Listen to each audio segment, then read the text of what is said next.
Na antiguidade, os romanos dominaram quase toda a região que hoje corresponde à Europa Ocidental.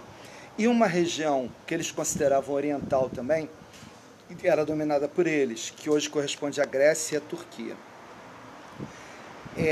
Num certo momento, lá no século V, eles criaram duas capitais, uma no Império Romano Ocidental, que é Roma, e uma no Império Romano Oriental, que era Constantinopla, capital do Império Bizantino ou Império Romano Oriental. Quando os bárbaros germanos do norte da Europa invadem Roma e derrubam o Império Romano, no ano de 476 depois de Cristo, o Império Romano Oriental não acaba.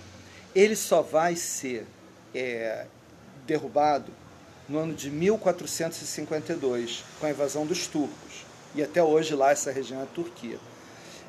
A língua predominante no Império Romano Oriental era o grego. E a religião era cristã ortodoxa. Enquanto que na Europa medieval e renascentista, a religião predominante era o cristianismo católico.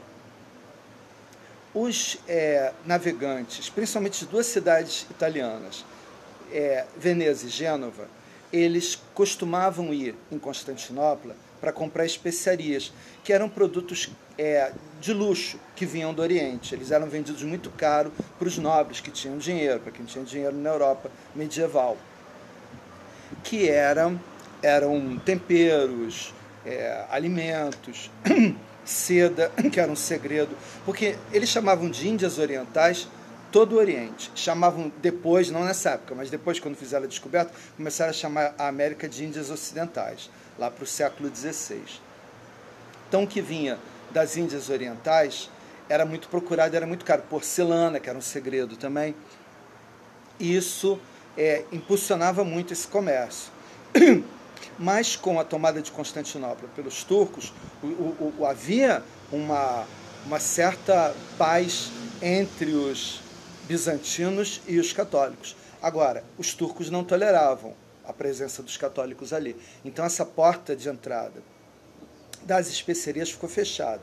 Elas vinham por terra até chegar ali, em Constantinopla, e os navegantes, comerciantes, genoveses e venezianos, eles iam ali de navio comprar. Mas era uma viagem fácil dentro do mar Mediterrâneo, que fica entre a Europa e a África. Ele é muito tranquilo, não tem problemas de grandes tempestades ou grandes calmarias e tal. Com a fechada dessa porta, houve a vontade de atingir o Oriente pelo Oceano Atlântico ou por algum outro caminho, mas eles não sabiam o caminho e não conseguiam. O europeu não conseguia navegar pelo oceano, porque quando o vento era contrário, ele tinha que ficar esperando e era levado para o outro lado. Ele só podia viajar com um vento que fosse favorável. Se não houvesse vento, a calmaria, quanto tempo durasse, ele tinha que ficar parado. As provisões acabavam. A água do mar o homem não pode beber, que enlouquece. Então ele levava água em barris, levava comida, mas a viagem ia se estendendo por meses, ele não chegava em lugar nenhum e as provisões acabavam. Então era muito difícil. Eles não tinham técnica náutica, nem nenhum tipo de técnica de como conseguir fazer grandes navegações. Ficou um desafio para a Europa, principalmente para os países mediterrâneos, países que ficam na beira do mar, que já eram países com uma vocação para a navegação, que já exploravam a pescaria, por exemplo, o comércio da navegação. E Portugal, na época do Dom Afonso V, do rei, ele se dedicou muito a conseguir esse caminho. Foi criada uma escola, que não era escola, era um centro avançado de estudos, chamado Escola de Sagres, como se fosse uma NASA para atingir o espaço. A Escola de Sagres procurava o caminho para fazer a viagem através do oceano. Eles desenvolveram muitos aspectos da tecnologia náutica. Então isso foi tudo muito desenvolvido em Portugal e depois imitado por todos os outros. Portugal esteve na frente. No século XV e XVI, Portugal foi o país que estava na frente da tecnologia e das descobertas. A caravela, que é a invenção portuguesa, ela é mais aquodinâmica, então ela viaja muito mais rápido. Ela tem um conjunto de velas que qualquer vento, eu quero ir para lá. Se o vento está para lá ou para lá, eu canalizo esse vento, eu faço um jogo nas velas e uso o vento para ir para frente. E outras coisas que eles faziam também grandes trabalhos de espionagem ou de procura de aventuras, subornavam pessoas para conseguir cartas e portulanos, que eram os documentos feitos pelos navegantes para conhecer caminhos também da África, por exemplo, da costa da África. E assim eles conseguiram, os portugueses, né, cruzar o Cabo da Boa Esperança, e depois conseguiram com Vasco da Gama, um navegante sob a liderança dele, né, conseguiram chegar na Índia. E ele bombardeou Calicut e fez um acordo de comércio. Primeiro ele chegou atirando, depois ele fez o acordo e voltou com especiarias e abriu esse caminho. Esse momento, ele mudou a Europa toda. Os outros países começaram também a tentar e começaram a navegar. E a nobreza medieval, que ficou lá 1000 anos, né, vivendo só da exploração da terra através do trabalho do servo, que trabalhava para o senhor na terra do senhor e trabalhava na sua gleba, mas grande parte do que ele produzia ele tinha que pagar para o senhor. Então ele era muito explorado. A nobreza era muito rica, mas ela foi havendo um desgaste desse sistema feudal. As terras pararam de produzir de tanto que elas foram usadas em monoculturas, né? E havia menos braços por causa de várias cruzadas que houve, nas quais o Vaticano tentava retomar Jerusalém dos árabes, né? Então, os portugueses chegaram na frente. Esse período, que pode chamar de preparação, esquentando os tamborins, eles estão começando a criar essas condições em Portugal, das navegações, quer dizer, cria-se a escola de Sagres, começa-se a buscar informação nos outros países, e também na arte começa uma inquietação que vai gerar o Renascimento. Esse período que ainda não digamos, ele é assim, o pré-renascimento é chamado de humanismo em Portugal. E nesse período a gente tem uma continuidade da poesia medieval, quer dizer, cantigas feitas com 7 sílabas quase sempre e tal, chamada poesia palaciana. Mas essa poesia já não tem a mesma qualidade, a mesma vibração que tinham as cantigas trovadorescas do início, né, do trovadorismo. Tinha havido um desgaste também da fórmula, que ela foi repetida por muito tempo.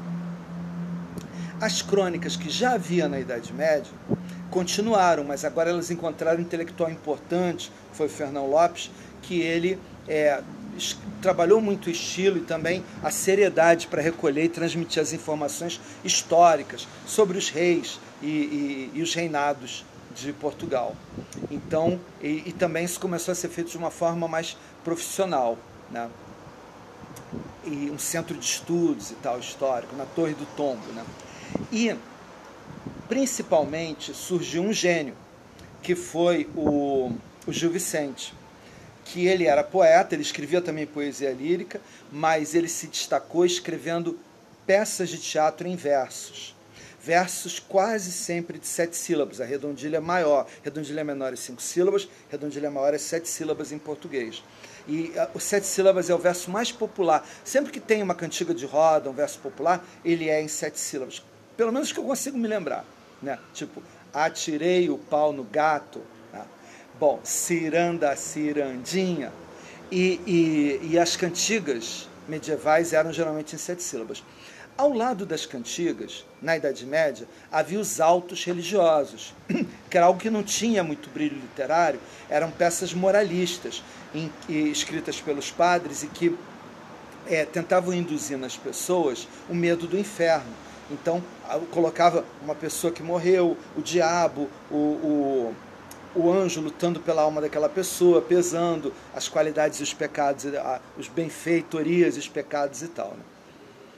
Esse autor Gil Vicente, aí você vê que o humanismo ele é uma mistura da novidade que está chegando com o humanismo, né? Com as navegações, o nascimento da ciência, tudo isso, mas tudo isso muito no começo ainda, ele mistura esse impulso com uma cultura, um caldo medieval ainda, porque ele escreve tudo que ele escreve para o teatro são autos, né?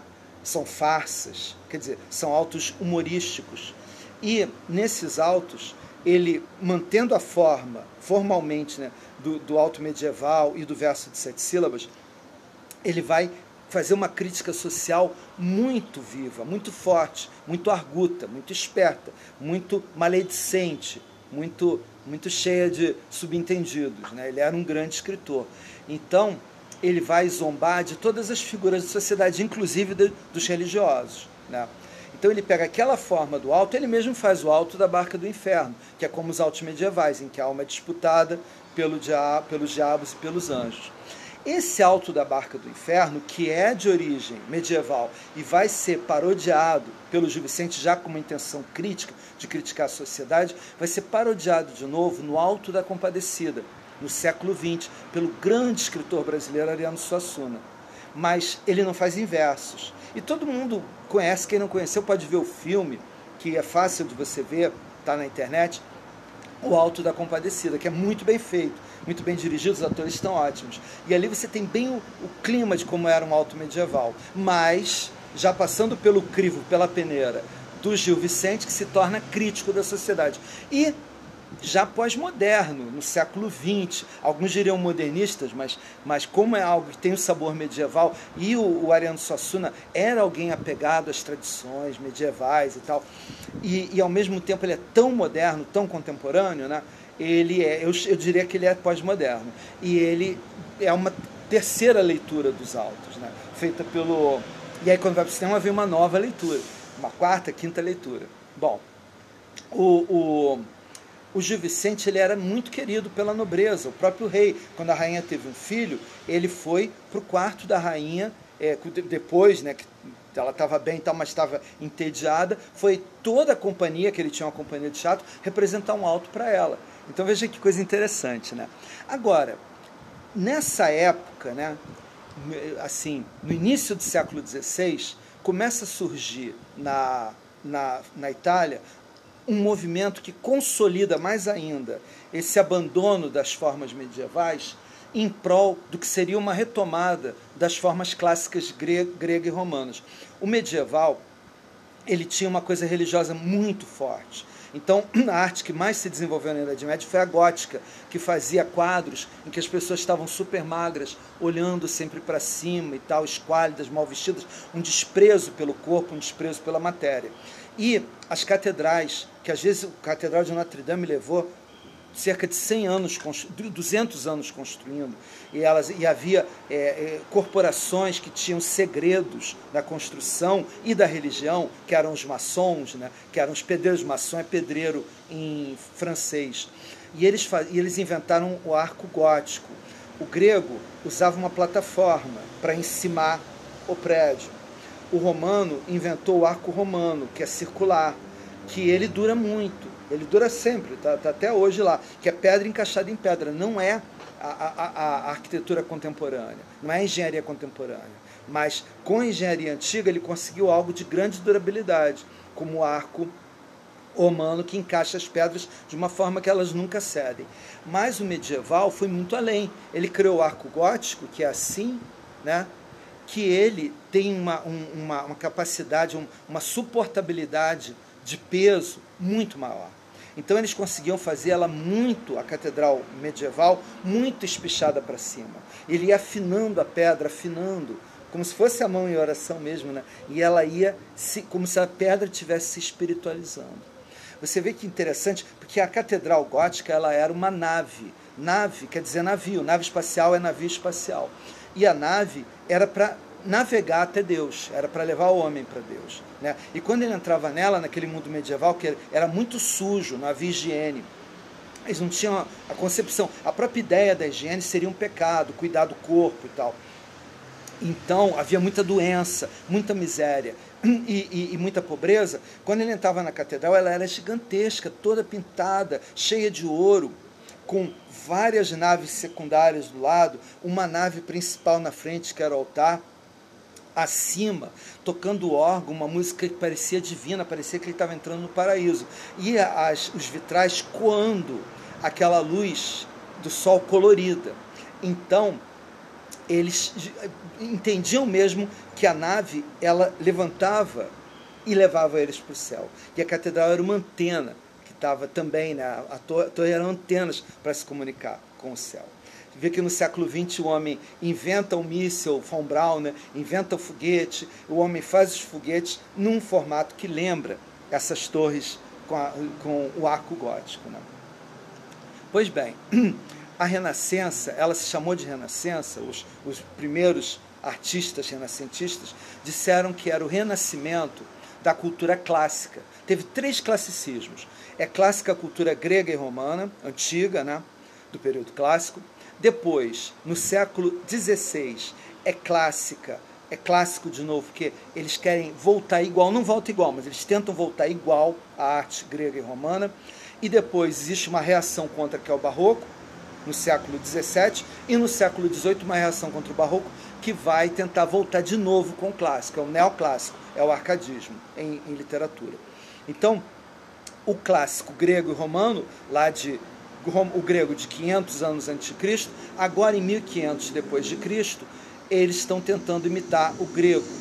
Então, a pintura grega não imitam igual, porque o grego tinha uma coisa, mesmo antes e depois, e além da filosofia platônica, ele tinha uma coisa do ideal de beleza, da proporção das formas, da proporção áurea, que é uma relação entre números, que se repete na natureza, em todo lugar, na conchinha, nas galáxias e tal, e eles descobriram isso, os pitagóricos, né? E os artistas aplicavam. Então, o tamanho do corpo era determinado, a cabeça, tudo era certinho. Não havia desproporção, não haveria alguém mais barrigudinho, por exemplo, né? Ou baixo, alto, todo mundo seguia a mesma proporção na arte clássica grega. Já a arte renascentista, a Renascença nasce na Itália, especificamente na pintura. E para vocês nunca esquecerem, quando precisarem lembrar como começa, onde começa, quem começa a Renascença, foi a pintura italiana, as tartarugas ninja. Tá, é brincadeira, não foi? Mas os 4 tartarugas ninja usam o nome dos 4 principais pintores. Houve vários, né? O Rafael Sanzio, Donatello, Michelangelo e qual é o outro? Leonardo da Vinci, né? Tem o Botticelli também, mas o Botticelli não virou tartaruga. E Splinter não é nome de pintor da Renascença italiana. Então, não escreve errado na prova, é só Rafael, Michelangelo, Leonardo e Donatello. Criaram a Renascença na Itália, ela se espalhou para as outras artes e depois se espalhou pela Europa inteira, né?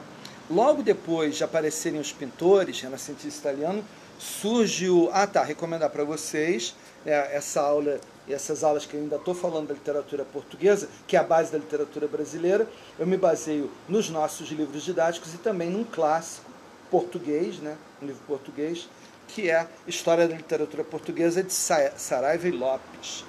E eu gosto muito, existem vários livros ótimos sobre a literatura brasileira, que não são só os didáticos, a gente tem que enriquecer. Eu gosto muito desse autor aqui, né, que é o Carlos Nejar, que é um grande poeta, um grande professor também, e ele escreveu a História da Literatura Brasileira.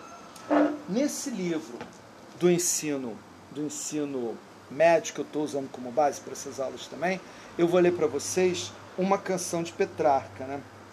Então vamos lá, aqui onde eu botei o Petrarca, que foi o criador do que em italiano eles vão chamar de dolce stile nuovo. Essa expressão era usada também em Portugal, significa doce estilo novo. E era escrever não mais cantigas de 7 sílabas, mas sonetos, que é uma forma inventada agora pelo Petrarca e os amigos dele, pela Renascença italiana, sonetos em 10 sílabas. Né? Sonetos são 2 quartetos e 2 tercetos, são 14 versos, 4, 4, 3, 3. Olha que coisa linda, ele está bem dizendo o dia, o lugar, o momento em que ele se apaixonou por ela. Depois ele bem diz o trabalho de Cupido, de flechar o coração dele e deixar ele assim, em estado de graça, sofrendo de amor, mas amando, feliz. Né? Depois ele diz que é bendito todo sofrimento, todo lamento, toda lamúria, que são os versos, na verdade, que ele espalha pela terra pelo amor dela.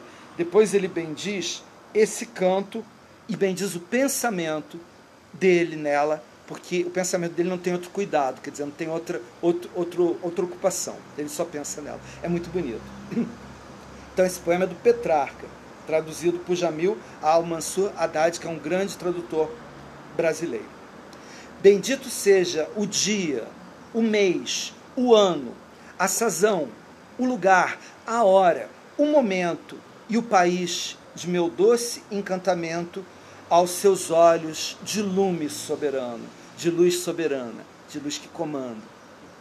E bendito seja, e bendito o primeiro doce afano é trabalho, afano, e bendito o primeiro doce afano que tive, ao ter de amor conhecimento. E o arco e a seta, a que devo ferimento, aberta chaga em fraco peito humano.